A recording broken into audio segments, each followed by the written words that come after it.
एक गुरु का एक शिष्य अपने गुरु की तरह बनना चाहता था। गुरु भी अपने शिष्य को अपने से भी महान बनता हुआ देखना चाहते थे, इसीलिए उन्होंने सब तरह की शिक्षा उसे दी। लेकिन शिष्य को तो बहुत जल्दी बहुत बड़ा बनना था। उसे हमेशा लगता कि गुरु उसे सब कुछ नहीं बता रहे, इसीलिए वो सफल नहीं हो पा रहा। तो एक दिन उसने सोचा कि क्यों ना मैं गुरु पर नज़र रखूं और देखूं कि पूरे दिन वो क्या क्या करते हैं। उस दिन से वो गुरु का पीछा करने लगा। उन्हें पूरे दिन छुप छुप कर देखता रहता।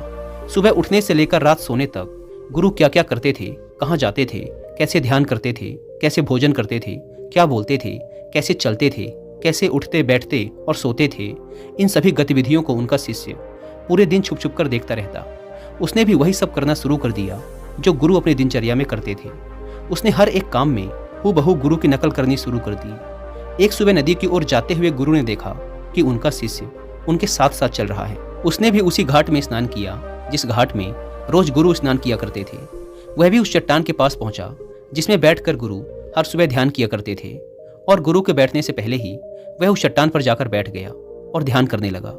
यह देखकर गुरु मुस्कुराए और वहीं पास की ही एक दूसरी चट्टान पर बैठकर ध्यान करने लगे। शिष्य ने सोचा कि गुरु कुछ बोलेंगे, लेकिन जब थोड़ी देर तक कोई आवाज न आई तो उसने आंख खोलकर देखा कि गुरु तो दूसरी चट्टान पर बैठकर ध्यान कर रहे हैं। उसने सोचा कि शायद महीने में किसी एक दिन गुरु दूसरी चट्टान पर बैठकर ध्यान करते होंगे।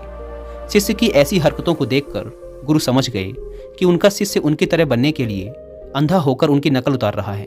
इसीलिए गुरु एक दिन एक पेड़ की डाल पर बैठकर सो गए। शिष्य ने सोचा कि शायद रात में पेड़ की डाल पर बैठकर सोने से कोई प्रभाव पड़ता होगा, इसीलिए वो भी उसी पेड़ की दूसरी डाल पर जाकर सो गया। रात में कुछ गिरने की आवाज आई। आवाज सुनकर गुरु की आंखें खुली तो देखा कि शिष्य पेड़ से नीचे गिर पड़ा है और चिल्ला रहा है। गुरु ने जाकर शिष्य को उठाया और कहा कि जब जब भी तुम बिना सोचे समझे किसी दूसरे के रास्ते पर चलोगे या उसकी नकल करने की कोशिश करोगे, तब तब तुम ऐसे ही गिरोगे जैसे आज गिरे हो। शिष्य ने कहा, गुरुदेव, मैं तो सिर्फ आपकी तरह बनने का प्रयास कर रहा था। गुरु ने कहा, अगर तुम बंदर की तरह नकल करने लगोगे तो हो सकता है कि बहुत प्रयास करने के बाद उस काम को करने लगो जैसे बंदर करते हैं। पर क्या इंसान होने के बावजूद बंदर होना उचित होगा? शिष्य ने कहा, नहीं गुरुदेव, इंसान बनना ही ज्यादा उचित है। शिष्य ने कहा, लेकिन गुरुदेव, मैं अपने मकसद में कैसे कामयाब हो सकता हूँ? कैसे खुद को जान सकता हूँ, पहचान सकता हूँ? मैं तो बस यह जानने का प्रयास कर रहा था कि दिन भर आप क्या करते हैं। शायद उससे मुझे मेरे प्रश्नों का उत्तर मिल जाए, एक नया रास्ता दिख जाए। गुरु ने कहा, जिस प्रकार शरीर को चलाने के लिए भोजन की आवश्यकता होती है, भोजन अगर शुद्ध और पौष्टिक है तो शरीर भी शुद्ध और ऊर्जावान बनेगा।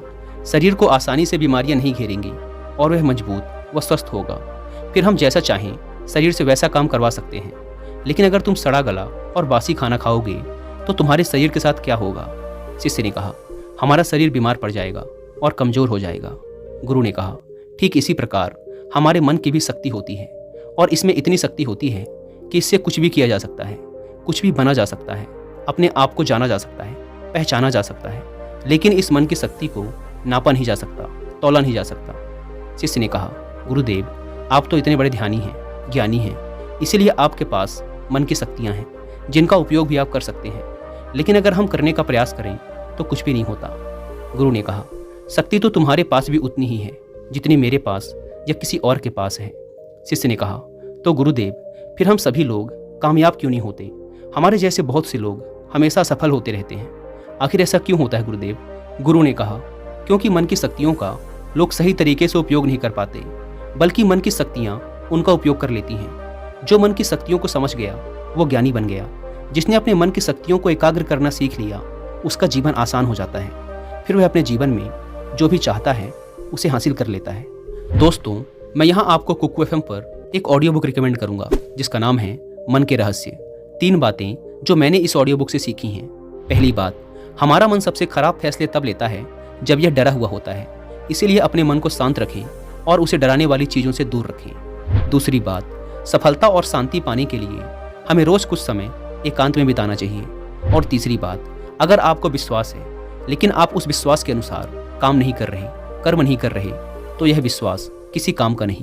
दोस्तों, ये ऑडियो बुक मन से जुड़े सभी सवालों के उत्तर बड़े ही आसान शब्दों में देती है, इसीलिए आप लोग एक बार इस ऑडियो बुक को जरूर सुनें। और जिन्हें कुकू एफएम के बारे में नहीं पता, ये इंडिया का सबसे बड़ा ऑडियो शो प्लेटफॉर्म है जहां पर आप 10,000 से ज़्यादा ऑडियो शोज को सुन सकते हैं वो भी 7 इंडियन लैंग्वेजेस में। इस प्लेटफॉर्म का मंथली सब्सक्रिप्शन पड़ता है 99 रुपीज़ का, लेकिन अगर आप यूज़ करते हैं कूपन कोड WI50 तो आपको इसके फर्स्ट मंथ के सब्सक्रिप्शन पर मिलेगा 50% का डिस्काउंट, यानी आपको पड़ेगा 99 की बजाय सिर्फ 49 रुपीज़ का। ऐप को डाउनलोड करने की link description and first comment पर मिल जाएगी। आइए कहानी पर वापस लौटते हैं। शिष्य ने गुरु से कहा, क्या आप मुझे मेरे मन की शक्तियाँ दिखा सकते हैं? मैं इन्हें समझ नहीं पा रहा। गुरु ने कहा, हाँ, मैं तुम्हें तुम्हारे मन की शक्तियाँ दिखा सकता हूँ, लेकिन इसके लिए तुम्हें मेरा एक काम करना होगा। क्या तुम मेरा काम कर सकोगे? शिष्य ने कहा, हाँ गुरुदेव, आप बताइए तो सही, मैं जरूर आपका काम करूँगा। करना क्या है मुझे? गुरु ने कहा, काम ज़्यादा मुश्किल नहीं है, बस तुम्हें इतना ही करना है कि अपने मन में उठने वाले विचारों को एक एक लकड़ी के समान समझना है और हर एक विचार के उठने के साथ एक लकड़ी को उठाकर उस कुटिया के अंदर रख देना है। और ये काम तुम्हें अगले 1 महीने तक करना है। ध्यान रहे, एक विचार के लिए एक लकड़ी का होना आवश्यक है, ताकि तुम्हारा कोई भी विचार तुमसे छूट ना पाए। साथ ही एक काम और करना, अपने उन विचारों की लकड़ियों को जो तुम्हें ज्ञान और ध्यान प्राप्त करने के बारे में आए, कुटिया के बाहर ही रखना। शिष्य ने कहा, जो आज्ञा गुरुदेव, आपने जैसा कहा है मैं ठीक वैसा ही करूँगा। उसके बाद से शिष्य ने अपने विचारों को देखना शुरू कर दिया और जब भी उसके मन में कोई विचार उठता वह तुरंत एक लकड़ी उठाकर कुटिया के अंदर रख देता। ऐसा करते करते 1 महीने का समय बीत गया तो शिष्य गुरु के पास जाकर बोला, गुरुदेव, 1 महीने का समय बीत चुका है और मैंने ठीक वैसा ही किया है जैसा आपने कहा था। अब आप मुझे मेरी मन की शक्तियों को दिखाएं। गुरु शिष्य के साथ उस कुटिया में गए जहाँ उसने लकड़ियों को इकट्ठा किया था।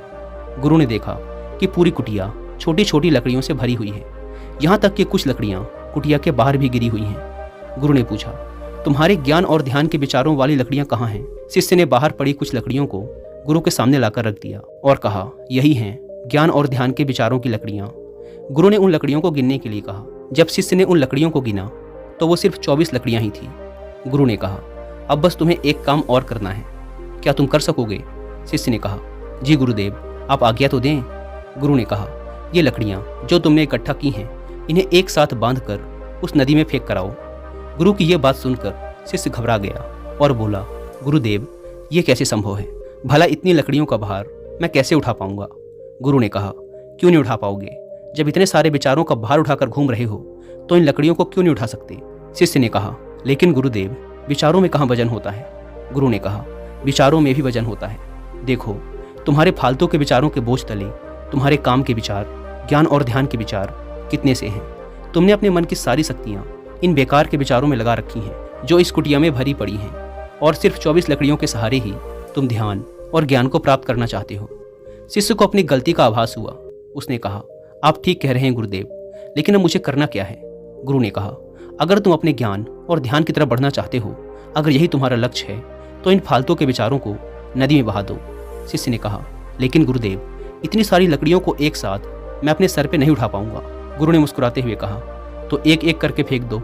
1 महीने में, 2 महीने में, 1 साल में, 2 साल में, जितना भी समय लगे लगाओ, लेकिन इन फालतू के विचारों को अपने मन से, अपने दिमाग से बाहर फेंक डालो। याद रहे, एक विचार छूटने पर सिर्फ एक लकड़ी को ही नदी में फेंकना है। शिष्य ने जिन लकड़ियों को सिर्फ 1 महीने में इकट्ठा कर लिया था, उन्हें फेंकने में उसे 3 साल का समय लग गया। एक विचार के छूटने पर वह एक लकड़ी को नदी में फेंक देता और अब उसके पास ध्यान और ज्ञान के विचारों वाली सिर्फ 24 लकड़ियां ही शेष रह गई थी।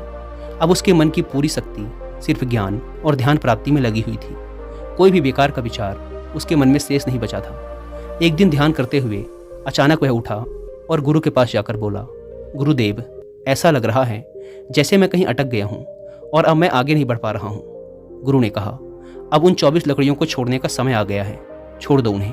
शिष्य ने उन 24 लकड़ियों को छोड़ने में 1 साल का समय लगा दिया और जब उसने आखिरी लकड़ी को नदी पर छोड़ा तो वह वहीं पर बैठ गया और बैठा ही रहा। सुबह से शाम हो गई तो गुरु उसे ढूंढते हुए नदी पर आए। शिष्य की आंखों में देखते ही गुरु समझ गए कि वह संपूर्ण शांति में खेल रहा है। शिष्य ने गुरु की तरफ देखा, लेकिन किसी ने कुछ नहीं बोला और दोनों एक दूसरे की तरफ देखते हुए चुपचाप वहां से चले गए। दोस्तों, हमारी शक्ति लाखों करोड़ों विचारों के रूप में बिखरी पड़ी है। इसमें से कुछ अच्छे विचार हैं और कुछ बुरे। हमें बस अपने अच्छे विचारों को पकड़ना है, क्योंकि अगर हमने अपने अच्छे विचारों को नहीं पकड़ा तो बुरे विचार तुरंत हमारे मन पर कब्जा करना शुरू कर देंगे और हम नकारात्मकता की ओर खींचे चले जाएंगे। गौतम बुद्ध कहते हैं कि जब भी आपके मन में कोई अच्छा विचार आए